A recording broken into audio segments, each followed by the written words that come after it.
Today we're going to build a two-game parlay. As you can see, we're using the odds from the Ontario Lottery Corporation. Game number 21 on the list is Buffalo in St. Louis. St. Louis is the favorite. And game number 18 on the list is Boston in Toronto, Boston being the favorite. So let's get started.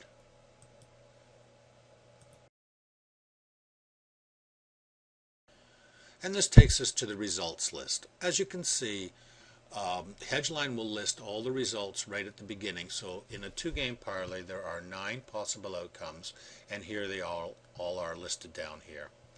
I'm going to build this bet a few different ways because I just want to show you the flexibility of Hedgeline, how powerful a tool it is for you to use when you're building your parlay bets. So let's get started. The first game, game 21, Buffalo in St. Louis, I'm not going to pick a winner in this game. I'm going to hope the underdog wins and pays the long shot, but I am going to take the game to go over. They are in St. Louis. I think St. Louis can get themselves 3 or 4, maybe even 5 goals at home against Buffalo, and Buffalo might score a goal or 2. So I'm going to pick over in that one. In the second game, game number 18, Boston and Toronto, again, Toronto's fighting for a playoff spot. Boston's a strong first-place team, coming in off a loss.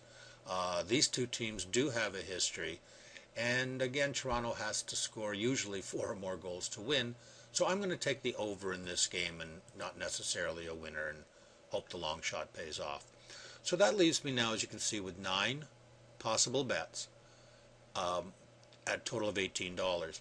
That's because I set my default for Hedgeline at $2 when it first defaults in. If you want to set it at 3, 4, 5, whatever you like, then you can do that. So if we were to make individual bets, they're all listed down here under the gross returns. Each individual bet at $2 a bet will return that much money. If you want to bet all the bets, then we're looking at these 2 negative returns at the top. In order to correct that, we just go over to the bet amount box and increase the amount we're putting into each bet until they're all returning a little bit more.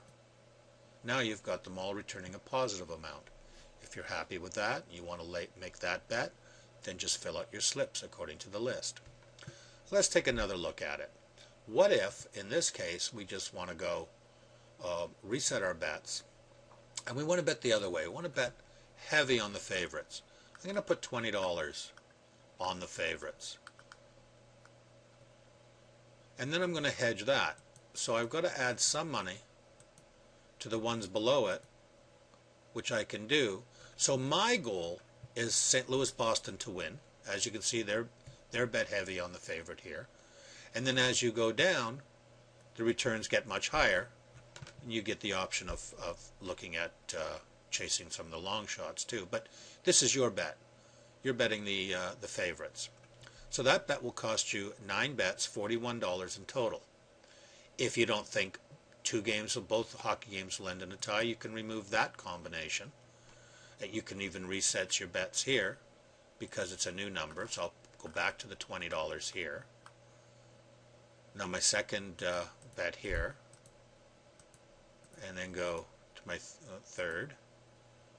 Take $1 off of there, and there you go. So now I'm betting 8 combinations, $39. I got heavy money on the 2 favorites, and anything can happen after that except both games ending in a tie. So that's the flexibility that way.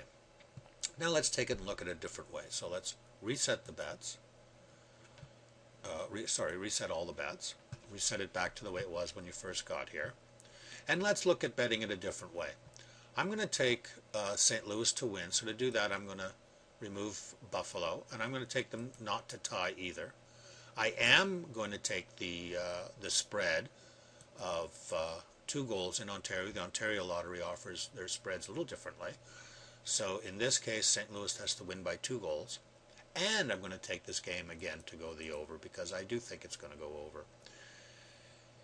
Boston-Toronto, I'm going to leave it. Either team can win or lose, but I am again going to take the game to go over. So doing that, I find I've got 3 bets, $6, and there's the returns. And again, if I want to go heavy on my favorites, let's say I again, go in, put $20 on the favorites. I'm going to have to hedge that bet, so a couple of quick clicks, $6 will hedge those 3 bets. And that's how flexible and easy it is to use Hedgeline. And again, the way I set up my bet is not necessarily the way you'd set up your bet. I'm just showing you how powerful a tool Hedgeline can be for a parlay bettor. Thank you and good luck.